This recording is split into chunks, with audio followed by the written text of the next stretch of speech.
comme l'F-123 demande des mesures le respect de mesures de confiance comme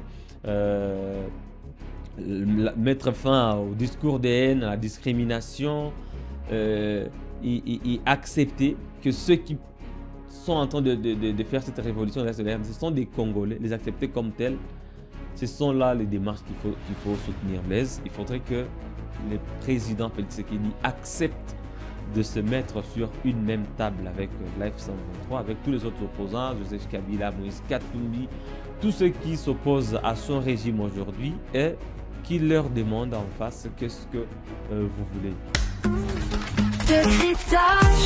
Ce qui vous manifeste, toujours la vérité. Le mardi 14 octobre 2025, un mécanisme de vérification de cessez-le-feu a été signé entre le gouvernement congolais et le M23. Il s'agira d'une équipe mixte composée des membres du gouvernement de Kinshasa et le M23 pour faire des descentes et faire au quotidien les rapports sur ce qui se passe sur les lignes de front. Est-ce qu'il y a violation, oui ou non? Ils vont constater. Ça, c'est sur papier. Mais sur terrain, il y a une autre réalité. D'abord, le FARDC qui accuse la M23 d'avoir commis des exactions dans la partie Nord Kivu, c'est précisément à Rutshuru. Lawrence Kanyuka, ce matin, indique qu'il y a eu des attaques de drones de FARDC, des bombardements, surtout dans la partie Sud Kivu, d'ailleurs dans une mine d'or, dans cette partie de la République démocratique du Congo. Sur terrain à Doha, il y a une réalité. Sur papier à Doha, il y a une réalité. Et sur terrain, il y a une autre. Nous allons parler de toutes ces questions. Messieurs, dames, bonjour et surtout bienvenue. C'était un offre de soulagement, d'ailleurs une très bonne nouvelle pour beaucoup de Congolais, surtout ceux vivant à l'est de la République démocratique du Congo. Jospin, après la signature de ces mécanismes de vérification de cessez-le-feu, on le voulait tous parce que la guerre fait souffrir des populations. Mais quelques minutes après, ce sont des accusations qui commencent. D'ailleurs, des bombardements ce matin, même des sources locales l'indiquent. Bonjour Jospin et surtout bienvenue. Bonjour Blaise, merci beaucoup. C'est encore un plaisir de parler Congo, parler de la RDC ce matin. Alors, parlons d'abord du cessez-le-feu. C'est l'une des mesures de confiance. D'ailleurs, l'une des deux grandes ou principales mesures de confiance qui avaient été établies ou convenues lors de la signature de la déclaration des principes, parce qu'on a parlé de la libération des prisonniers et du cessez-le-feu permanent comme mesure de confiance pour favoriser un climat favorable au dialogue. Parce qu'il ne faut pas oublier, jusque-là, le dialogue direct n'a pas encore commencé, les négociations directes. On pose d'abord les jalons en acceptant un certain nombre de principes, en se mettant d'accord sur un certain nombre de principes. C'est-à-dire que c'était une nouvelle étape très importante pour les deux parties, l'F-123 et le gouvernement congolais. Malheureusement, il y a deux réalités, qu'on venait de le dire. Il y a la réalité de terrain et la théorie diplomatique sur papier. Ce qui se passe à Doha, ce qui est signé, ce qui s'est dit est différent de ce qui est fait, ce qui est observé sur le terrain. Et c'est dommage parce qu'on ne saura pas expliquer à la population du Nord Kivu ou du Sud Kivu, la population de l'Ouest de la RDC, qu'il y a eu une avancée dans la démarche diplomatique. Alors que des bombardements à travers des zones des FARDC se poursuivent, alors que dans le groupement des Bukombo, on se ferait des Bwito dans le Rutshuru, il y a des combats même en ce moment qui opposent les Wazalendo appuyés par les FDLR et l'AFC M23. Hier, il y a eu beaucoup de déplacements des populations. Du côté encore de Mwenga, dans le territoire de Mwenga Sud Kivu, il y a eu bombardement de la mine de Twangiza dans le village de Luinja.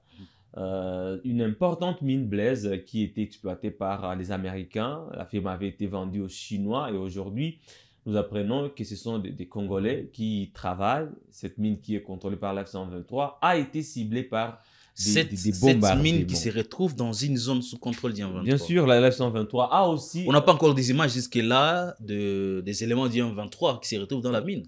La F-123 a par contre parlé des villages de Kadasso, Lubishi et Kasake, toujours aux alentours de Luinja. C'est-à-dire que les sources qui sont sur place, et puis nous le savons que c'est une zone contrôlée par la F-123, Luinja depuis plusieurs semaines aujourd'hui. Et c'est pourquoi peut-être cette zone a été ciblée par l'FCM. Mais il ne constitue pas une position militaire. C'est en pleine population, c'est au milieu de la population. C'est pas quand même une position, c'est pas une position avancée de l'F-123. Et on ne sait pas pourquoi des drones auraient ciblé cette mine. Je ne sais pas si c'est par vengeance, parce que c'est une importante mine qui produit, qui transforme de l'or. Et peut-être, je ne sais pas, la raison qui aurait poussé. Mais ce qui nous intéresse, c'est le contexte. Pourquoi des attaques le même jour qu'une déclaration des principes a été signée? Quelques heures d'ailleurs, seulement. je dire. Est-ce que ce n'est pas une contradiction ou une mésentente entre les politiques et les militaires?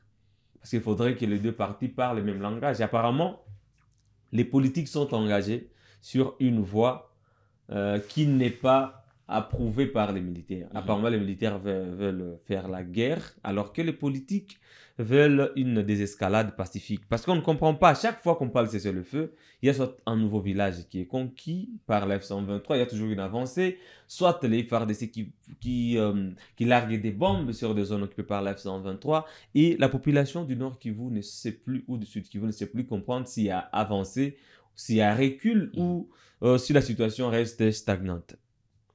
Parce qu'il y a aussi les forces armées congolaises, Blaise, qui ont également, le même jour, quelques heures après la signature de ce nouveau accord, des mécanismes de vérification de cessez-le-feu, les FARDC ont également communiqué accusant l'F-123 d'avoir tué au moins 39 personnes à Tongo, dans le territoire de Enfin, nous allons où exactement? Est-ce que Doha ne risque pas d'être juste en théorie? On va traiter la question d'I-23 à Doha. C'est l'I-23 et les gouvernements autour d'une même table. Mais pratiquement, est-ce qu'on ne risque pas d'avoir Doha qui ne va pas apporter des fruits sur terrain?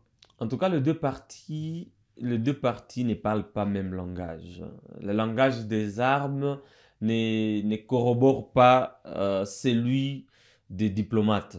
Et si vous analysez aussi les prises de position du président Félix Tshisekedi et des Corneille Nangaa, vous pouvez réaliser directement que les deux parties ne tiennent pas beaucoup sur Doha. Parce que c'est que dans toutes ces déclarations, il continue à citer le Rwanda, il continue à parler de l'agression rwandaise, il continue à parler de Paul Kagame, même lors du dernier forum de Gateway à Bruxelles. Les discours de haine. Il a continué à parler de Paul Kagame, il a continué à parler du Rwanda, alors que le processus de Doha voudrait que le gouvernement discute avec l'F-123 comme un mouvement congolais, comme un mouvement armé, politico-militaire congolais qui a des revendications à mettre sur la table sans pourtant faire allusion au Rwanda. Et en signant la déclaration des principes, le gouvernement congolais a accepté de dialoguer avec la F-123, d'aller dans ce processus pour déboucher au dialogue global. Et quand on dialogue avec la F-123, on la considère comme un mouvement congolais. Mais quand le discours de Tshisekedi parle toujours du Rwanda, ça prouve que à Doha, on n'aura pas de solution. Ça prouve que même si Corneille Nangaa a accepté une désescalade du conflit, si le Rwanda n'est pas encore en bon terme avec la RDC, si ces tensions persistent, c'est-à-dire que pour Kinshasa, le conflit va continuer. C'est pourquoi cette démarche diplomatique est un peu contradictoire au narratif de Kinshasa et au narratif de Goma. Parce que quand on est aussi à Goma, Blaise, on continue à parler, on continue à observer un langage de méfiance par rapport à Kinshasa. Dans tous les discours, dans toutes les sorties de Corneille Nangaa, il a toujours parlé de Félix Tshisekedi comme le principal problème. Il a toujours parlé de la mauvaise gouvernance. Il y a aussi ce langage militaire du général-major Sultan Makenga qui parle, d'ailleurs c'est Corneille Nangaa qui l'avait dit, toujours que ce sont les FARDC qui viendront intégrer l'AFC-M23. Cela n'est pas repris dans la déclaration des principes de Doha. On sent que les deux parties ne tiennent pas vraiment à Doha. Et pour Goma, pour la partie de Goma, la solution viendra d'un dialogue inclusif national qui implique toutes les parties au conflit, où les Congolais se regardent en face et parlent de leurs problèmes et trouvent une solution. Comment cela sera possible? Ça sera un peu... Déjà, on sait que ça va prendre beaucoup de temps. Félix Tshisekedi n'est pas prêt. Au dialogue avec, avec ceux le, qu'ils considèrent comme du supplétif du Rwanda, les émissaires du du côté Rwanda. du M23, il faut faire un dialogue national, mais sans Félix-Antoine Tshisekedi. C'est pourquoi ça devient un peu Est-ce que la guerre, complexe est-ce que la guerre et va continuer? Est-ce que la compliqué. guerre va continuer? La guerre continue sur le terrain. Si vous sentez le langage de Félix Tshisekedi quand il s'adressait à la diaspora congolaise, il ne fait pas dialoguer avec ceux-là qu'il considère comme émissaires du Rwanda. Et à la première position, on voit l'F-123 Mhm. avec tous ses animateurs. On y associe aussi Joseph Kabila et tous ces autres opposants qu'on considère être Tout proches de celui qui n'a pas l'F-123. encore dénoncé l'agression. Il est émissaire du Rwanda. Et c'est-à-dire qu'à Doha, Félix Tshisekedi envoie peut-être une délégation qui ne considère pas trop. Mhm. C'est peut-être un passe-temps.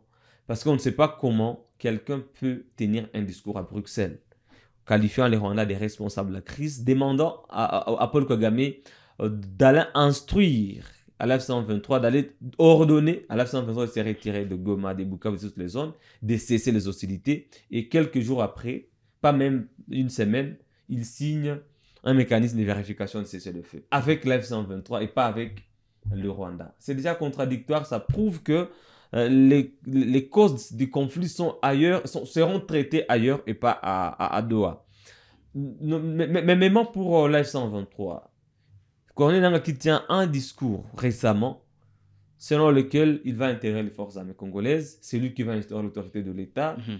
il va aller jusqu'à Kinshasa, Mhm. mais quelques jours après, il accepte un mécanisme de vérification de cessez-le-feu. Les communiqués, Mais sur le terrain, rien ne change, aucun militaire ne les bouge communiqués, de la ligne de front. les communiqués du porte-parole de l'F-123, Laurence Kanyuka, que nous avons lu d'ailleurs, il a publié sur son compte Twitter où il alerte la communauté internationale sur ce qui se passe. Est-ce qu'il y a risque que la 123 enfin puisse réagir à ces attaques parce que, selon les récents communiqués, d'ailleurs, pas les communiqués d'aujourd'hui, il semble croire qu'ils ont bien identifié d'où viennent ces drones qui attaquent leurs positions, qui attaquent, je vais dire, les zones densément peuplées, comme Kanyuka l'a dit. Selon la 123, toutes les attaques sont orchestrées à Uvira et à Bujumbura. Ces drones viendraient de Bujumbura et d'Uvira pour cibler ces zones.